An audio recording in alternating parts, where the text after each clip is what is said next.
You think of God as someone that's very far away.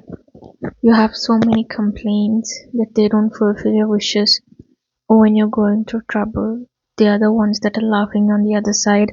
When you commit a mistake, you feel like they're judging you, and when things don't go right, you feel like they don't guide you.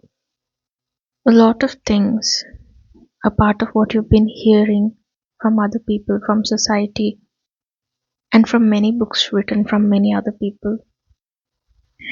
But from my experience, he or she is not someone that's above us, that's sitting above us and judging us.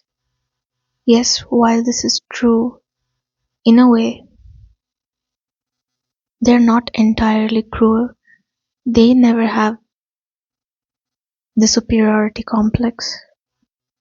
They don't feel superior to us, but they love us. They love us so much. They love us more than our parents can love us. They love us more than a mother can love her child. When you're crying, you don't see it. God is crying on the other side too. They love you. They feel your pain. They feel your sadness.